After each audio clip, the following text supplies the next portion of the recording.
कल रात आपको पता है कि नाज़रीन एक बहुत ही मोजज़ाती किस्म की डील हुई। पाकिस्तान ने बहुत बड़ा किरदार अदा किया, लेकिन बहुत सारी चीज़ें हैं जो इस वक़्त खुल रही हैं, ख़ास तौर पर इस सीज़ फायर के हवाले से। इस सीज़ फायर को कल रात ही हम ये समझ रहे थे कि ये बड़ी कच्चे धागे पर बनी हुई सीज़ फायर है। बहुत सारी मुश्किलात का सामना करना पड़ सकता है सीज़ फायर को, ये सीज़ फायर टूटने का खदशा है। चले कुछ दिन गुज़रते तो कुछ और बात थी, लेकिन पहले ही दिन बहुत सारी चीज़ें ख़राब हो रही हैं। आज मैं आपको उन तमाम चीज़ों के बारे में बताऊँगा। ये बताऊँगा कि कौन से वो अपने हैं जो ड्रामेबाज़ी कर रहे हैं, कौन से वो अपने हैं जो गेमें कर रहे हैं, कौन ट्रंप को मैसेजेस और कॉल्स कर रहा है। और जब मैं अपनों की बात कर रहा हूँ तो विद इन द कंट्री यानी विद इन द पाकिस्तान बात नहीं कर रहा हूँ। पाकिस्तान से बाहर कुछ हमारे दोस्त ममालिक हैं जिनकी बात कर रहा हूँ जो गेमें कर रहे हैं। और इसके अलावा नाज़रीन इस वक़्त जो ट्रंप के एलाइज़ हैं वो दुनिया भर में इन चीज़ों को किस तरह से देखा जा रहा है और ख़ास तौर पर इसका मुस्तकबिल क्या होगा। बहुत इंपॉर्टेंट चीज़ें हैं जो आज की वीडियो में मैंने आपके सामने रखनी है। सबसे पहले कि हम इस दूसरे हिस्से की तरफ जाएँ, मैं नाज़रीन गो के मैं ये समझता हूँ ये जो मौजूदा गवर्नमेंट है, ये बिल्कुल चोरी के वोटों से बनी है। मैं ये भी समझता हूँ कि इसको हमारी जो एस्टेब्लिशमेंट है, वो इस गवर्नमेंट को लेकर आई है। हमारे फैसला साज़ों ने इस गवर्नमेंट को इमरान खान का मैंडेट चोरी करके दिया है और ये किसी भी तरह से एक लेजिट गवर्नमेंट नहीं है। इस इन सारी बातों को मैं मानता भी हूँ और इसके खिलाफ हम बात भी करते रहेंगे। लेकिन एक बात जो बहुत इंपॉर्टेंट है और वो करना बहुत ज़रूरी है, नहीं तो नाइंसाफ़ी भी होगी और इंटेलेक्चुअल डिसऑनेस्टी भी होगी और जर्नलिज़्म से भी दगा होगा अगर मैं वो बात ना करूँ। इस बात में कोई शक नहीं है कि पाकिस्तान ने बहुत बड़ा किरदार अदा किया है। पाकिस्तान ने शानदार किरदार अदा किया और आखिरी वक़्त तक जब ये यानी कुछ ही देर में हमले होने वाले थे, तो उससे पहले पाकिस्तान ने इन हमलों को रोक दिया। पाकिस्तान इस पूरे वाक़ये के बाद एक सेंटर स्टेज पर ज़रूर आया है, इसमें कोई शक नहीं है। इसमें भी कोई शक नहीं है कि हमारे जो हमसाया ममालिक है, ख़ास तौर पे भारत, वहाँ पर शदीद हमें चीखों की आवाज़ें सुनाई दे रही हैं। बहुत ज़्यादा लोग जो है वो इसके ऊपर तनकीद कर रहे हैं। भारत वालों को कुछ और नहीं मिला है, इंडिया वालों को तो वो ये लगा रहे हैं कि जी जो शहबाज शरीफ ने जो ट्वीट किया, वो उसके ऊपर लिखा हुआ था the draft Pakistan PM's message on x कि वो भाई डोनाल्ड ट्रंप ने लिख के भेजा है। अच्छा, मैं ये भी बात बता दूँ कि मैं कोई जो शहबाज शरीफ साहब हैं, उनका कोई बहुत बड़ा फ़ैन नहीं हूँ और आपको पता ही है कि मैं उनका हमेशा तनकीद भरी नज़रों से ही देखता हूँ और मुझे मैं इस बात को भी आपके सामने रखता हूँ कि वो इस काबिल नहीं है कि वो बड़ी गेम कर सके। वो तो एक यानी पॉलिशिये टाइप उनकी एक पर्सनैलिटी है। लेकिन इसके बावजूद जो तनकीद भारत कर रहा है, या जो तनकीद इंडिया से हो रही है कि वो डोनाल्ड ट्रंप की जानिब से वो लिख के मैसेज दिया गया, ऐसा नहीं है। देखिए नाज़रीन, जो लोग इस बात को समझते हैं, उन्हें इस बात का अंदाज़ा है कि जो बात बंदा मीडिएशन करवा रहा होता है, जो सालिसी करवा रहा होता है, उसने जो भी बात ऑफ़िशियली करनी होती है, वो दोनों को दिखाता है। वो हमने वो ट्वीट था, वो जो लिखा जाना था, वो दोनों से अप्रूव करवाना ज़रूरी था कि भई हम इस बारे में ये लिख रहे हैं। वो ईरान से भी अप्रूव करवाना ज़रूरी था। चलिए अप्रूव का लफ्ज़ भी अगर ज़्यादा सख्त है तो ईरान को भी बताना ज़रूरी था और अमेरिका को भी बताना ज़रूरी था कि भई हम ये लिख रहे हैं, ताकि दोनों की इस बात के ऊपर सहमत हो। यानी दोनों इस बात के ऊपर बिल्कुल इकट्ठे हों कि जो बात हो रही है दुरुस्त हो रही है। अब वो ट्वीट हमने मेरा ख़्याल है वो दिखाया। हमारे पीएम की बेवकूफ़ी ये है क्योंकि ये इतने जोगे ही नहीं है, ये इतने इस काबिल ही नहीं है कि इनको इतने बड़े मनसब पर है। इनकी बेवकूफ़ी ये है कि इन्होंने फॉरवर्ड एज़ रिसीव्ड वाला हिसाब किया, उठा के उसको जो है वो एक्स के ऊपर लगा दिया। तो वो ये जो तनकीद हो रही है ना कि डोनाल्ड ट्रंप ने लिख के भेजा है, इट्स हाइली अनलाइकली पाकिस्तान से ही लिखा गया है, लेकिन पाकिस्तान चूँकि दोनों तरफ से दिखाना था तो वो मैसेज इस तरह से हुआ है। लेकिन शहबाज शरीफ साहब की बेवकूफ़ी और शहबाज शरीफ साहब की का अहमकानापन इसके अंदर वाज़ेह है। अब पाकिस्तान के इस डील को करवाने में जो भारत को तकलीफ है नाज़रीन, वो तो है ही है। मैं इसके ऊपर ज़्यादा बात नहीं करूँगा, जो आज हो रहा है मुझे उसके ऊपर फ़ौरन तौर पे बात करनी है, लेकिन इसके ऊपर थोड़ी-सी बात करनी बहुत ज़रूरी है, वो इम्पोर्टेंट है। उसकी तकलीफ ये है कि 2008 के बाद ये कोशिश की गई भारत की जानिब से डेलिबरेटली कि पाकिस्तान को दुनिया भर में तनख़्वाह किया जाए और ये कोई छुपी हुई पॉलिसी नहीं थी, ये बिल्कुल वाज़ेह पॉलिसी थी और उन्होंने इसके ऊपर बड़ा काम किया। दुनिया भर के अंदर उन्होंने लॉबिंग की और पाकिस्तान को बिल्कुल सेंटर स्टेज से हटाने की कोशिश की।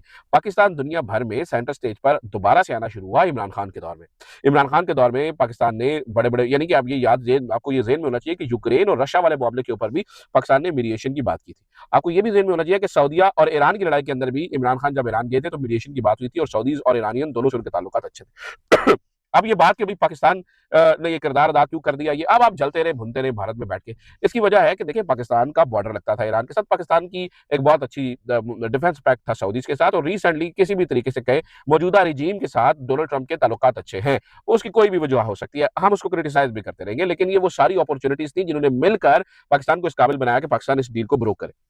और वो शुक्र अल्हम्दुलिल्लाह हो भी गई। दुनिया भर के जो लोग हैं वो तबाही से बच भी गए। अच्छा, अब आ जाते हैं कि नाज़रीन आज क्या हो रहा है? इस वक़्त जब मैं ये बात कर रहा हूँ तो नाज़रीन पाकिस्तान के पीएम ने बज़ाते खुद ये मैसेज करके यानी ट्विटर पे बताया कि ये जो जितनी सीज़ फायर हुई है, इस सीज़ फायर के अंदर जो है वो इन्वॉल्व यानी लेबनान उसमें शामिल है। ठीक है? और ईरान का भी वो जो 10 पॉइंट एजेंडा था उसके अंदर सबसे बड़ी बात ये थी कि भई जहाँ कहीं भी लड़ाई हो रही है, आप सबको हॉल्ट कर देंगे। आप सब जगहों के ऊपर जंग रोक देंगे इंक्लूडिंग लेबनान। ठीक है? लेबनान के ऊपर जो आप बमबारी कर रहे हैं, आप फौरी तौर पे वो रोकेंगे और पाकिस्तान के पीएम ने भी ये बताया। अब नाज़रीन जो डेंजरस सिचुएशन है वो ये है कि जो शहूनी प्राइम मिनिस्टर हैं, जो इजराइलियन प्राइम मिनिस्टर हैं, उन्होंने क्या किया नाज़रीन, उन्होंने इस या उनके जो सोर्सेज बता रहे हैं वो कह रहे हैं जी इस पूरी लड़ाई के अंदर जो है वो लेबनान का मामला ही नहीं है। अब देखिए लेबनान के मामले यानी अभी भी सुना है उधर बमबारी हो रही है। अब ये भी खबरें पता चल रही हैं, ये भी बताया गया जी जो ईरान है वो अमारात के ऊपर भी और इधर-उधर भी मिसाइल मज़ूल मार रहा है और जो कतर है वो भी ये कह रहा है जी हम पे भी मिसाइल मारे गए हैं, कुवैत भी ये कह रहा है। हालाँकि नाज़रीन मुझे ये लगता है कि ये जो शरपसंद अनासिर हैं इस पूरी लड़ाई को खत्म ये बीच में वो करवाने की कोशिश कर रहे हैं। लेकिन अब जो प्रॉब्लम है, जो आज आज की सबसे बड़ी खबर है, जो खबर मैंने यानी कि ये तकरीबन 7 मिनट की वीडियो होगी, जो खबर मैंने देनी है नाज़रीन वो खबर बहुत इंपॉर्टेंट है, बहुत ही इंपॉर्टेंट।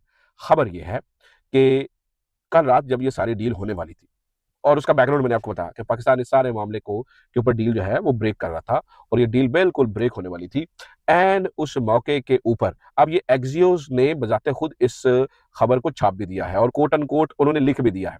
जब ये डील होने वाली थी तो आखिरी कुछ लम्हों में डोनाल्ड ट्रंप को धड़ाधड़ मैसेजेस आना शुरू हो गए, धड़ाधड़ मैसेजेस आना शुरू हो गए और वो उनके हॉकिश अलाइज, उन्होंने लफ्ज इस्तेमाल किया हॉकिश एलाइज। हॉकिश क्या होते हैं? देखिए 2 किस्म के ग्रुप होते हैं, हॉक्स एंड डव्स। हॉक्स वो होते हैं जो जिनका काम पड़ जाना होता है, भाई मार दे, कुट दे, ये कर दे। और जो डव्स होते हैं वो अमन की बात करते हैं। तो जो हॉकिश एलाइज हैं वो ये बता रहे हैं कि जो हॉकिश एलाइज हैं, हॉकिश एलाइज ने डोनाल्ड ट्रंप को मैसेजेस करके ये कहा कि भाई आप ये डील ना करें, तुमने और उन हॉकिश एलाइज के अंदर नाज़रीन एक तो चले हमें समझ में आ गया शहूनी मुल्क का, बाकी हॉकिश एलाइज कौन से हैं? डोनाल्ड ट्रंप के साथ पूरी दुनिया में इस लड़ाई के ऊपर और हॉकिश एलाई कौन खड़ा है? सवाए शहूनी रियासत के। तो नाज़रीन ये बात समझ में आती है कि उन हॉकिश एलाइज में हमारे अपने प्यारे दोस्त अरब ममालिक अंदर खाते यानी हम बचाने की बात कर रहे हैं। हमारी अपनी मामलात यानी अगर आप सऊदीया के ऊपर हमला कर रहे हैं तो ऑब्वियसली हमें उसका जवाब देना पड़ेगा, हमारा डिफेंस पैक्ट है उनके साथ। जबकि अंदर खाते क्या हो रहा है, उधर मैसेजेस किए जा रहे हैं और एक्सियोस को ये बताया भी गया, उधर मैसेजेस किए जा रहे हैं कि भाई आप इस डील को मत मानें और अब तुम दे ईरान को। इसी तरह से हमारे अमारात के बारे में भी यही शक है कि भाई तुम दे ईरान को, उधर से ये मैसेज चल रहे थे, उधर से ये गेम चल रही थी, अब तुम दे ईरान को जो है ना वो आपने छोड़ना नहीं। तो पाकिस्तान की जो सारी कोशिशें हैं उसको ज़ाया करवाने में अ, इस शक का इज़हार किया जा रहा है कि हमारे अपनों का हाथ, हमारे दोस्त ममालिक का हाथ शामिल था। यानी वो आखिरी मौके पर भी मैसेजेस करते रहे, आखिरी मौके पर भी डोनाल्ड ट्रंप को ये कहते रहे कि आप जो है वो प्लीज़ इस पूरे मामले के अंदर जो है ना वो इसको खत्म करें, यानी ईरान का।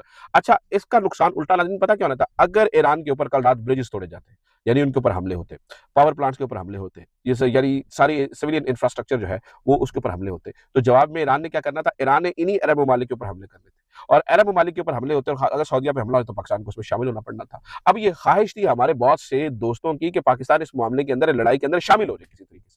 लेकिन बहरहाल पाकिस्तान ने अक्लमंदी का मुज़ाहिरा किया, तो वो तो जो भी हुआ, लेकिन डोनाल्ड ट्रंप ने भी रात उसने भी बात समझी कि भाई ये मुझे जो चुकने वाले लोग हैं ये ज़्यादा हैं और ये जो चुक कर जो है वो मुझे काम खराब करवा रहे हैं, ऑलरेडी मेरी सारी क्रेडिबिलिटी का बेड़ा गर्क करवा दिया इन्होंने और अब ये मुझे मज़ीद चुक के जो है वो चीज़ें खराब करवाना चाहते हैं। तो आखिरी मौके पर नाज़रीन ये मामला रुक गया। आखिरी मौके पर अगर डोनाल्ड ट्रंप ये कह देता कि नहीं मुझे नहीं सीज़फायर। अच्छा, इस पूरे मामले के अंदर नाज़रीन मुज्तबा खामनेई साहब ने बहुत बड़ा किरदार अदा किया। बताया जा रहा है आखिरी मौके के ऊपर जो ग्रीन लाइट दी उन्होंने दी। अब डोनाल्ड ट्रंप ने ट्वीट करके ये बताया है वो जो 10 नकाती एजेंडा है जो ईरान ने दिया है वो हाईली डूएबल है और वो कह रहा है ईरान अपनी रिकंस्ट्रक्शन शुरू कर सकता है। ईरान रिकंस्ट्रक्शन कैसे शुरू करेगा? मुझे लगता है कि नाज़रीन आइंदा आने वाले दिनों के ऊपर स्ट्रेट ऑफ हार्मुज़ के ऊपर कुछ ना कुछ इस तरह की चीज़ होगी। कोई ना कोई शायद टैक्स जो है वो कोई ना कोई ऐसी चीज़, कोई ना कोई मामला वो देना पड़ेगा इनको या उनको उनकी पाबंदियाँ रिलैक्स करनी पड़ेगी। अब इस्लामाबाद अकॉर्ड हो रहा है, बताया जा रहा है कि जुमे वाले दिन फ्राइडे को एक बहुत बड़ी मीटिंग यहाँ पे हो सकती है और एक पब्लिक हॉलिडे का ऐलान किया जाएगा फ्राइडे को और फ्राइडे को नाज़रीन ये यहाँ पर जो है वो एक बड़ी मीटिंग का इनेकाद हो सकता है और उसके अंदर जो है वो बहुत सारी चीज़ें होंगी और जेडी वेंस बताया जा रहा है कि अमेरिका से बज़ाते खुद वो आएँगे और इसी तरह से वो एक पूरे डेलीगेशन को लीड करेंगे और इसी तरह से ईरानियन डेलीगेशन को भी लीड करने के लिए ईरान से लोग यहाँ पर आएँगे और वो यहाँ पर आकर जो है वो ऑब्वियसली फिर यहाँ पे बातचीत का आगाज़ होगा। जो भी इसके अंदर मुआहिदा होगा नाज़रीन उसको इस्लामाबाद अकॉर्ड का नाम दिया जाएगा और इस्लामाबाद अकॉर्ड का ये पाकिस्तान की बहुत बड़ी जीत होगी। अल्लाह करे कि ये डील आखिरी लम्हे तक पहुँच जाए, लेकिन सहूनी मुल्क का दिल ये है कि ये डील ना हो, लिहाजा इस वक्त हमले जारी हो सारी हैं और दूसरी तरफ से भी नाज़रीन हमलों की बातें की जा रही हैं और चीज़ें इस तरफ बढ़ रही हैं। अल्लाह ताला पाकिस्तान के ऊपर रहम फरमाए, अल्लाह ताला जो पाकिस्तान को इज़्ज़त दी है उसको कायम और दायम रखे और मैं अगेन ये कहूँगा कि मुझे बहुत सख्त इख्तिलाफ है और शदीद इख्तिलाफ है और रहेगा इस मौजूदा रजीम के साथ क्योंकि ये 2 नंबरी से आई हुई गवर्नमेंट है। ये वोट चोरी करके, ये इमरान खान की का जो है ना वो मैंडेट चोरी करके ली गई है और मैं ये कहता हूँ कि हमारी एस्टैब्लिशमेंट को भी समझना चाहिए। देखिए, हमारी एस्टैब्लिशमेंट को एक बात समझ में आनी चाहिए इस पूरे वाक़े से कि भाई ज़ोर ज़बरदस्ती बंदूक के ज़ोर पे कुछ नहीं होता। डोनाल्ड ट्रंप का ही मिसाल ले लीजिए। अगर आप वहाँ पर उनको बिठवा सकते हैं, अगर वहाँ पर आप बातचीत करवा सकते हैं, तो हमारे यहाँ बज़ाते खुद यानी हमारे अपने लोगों को साथ बिठाने में, उनको बातचीत करवाने में क्या मसला है?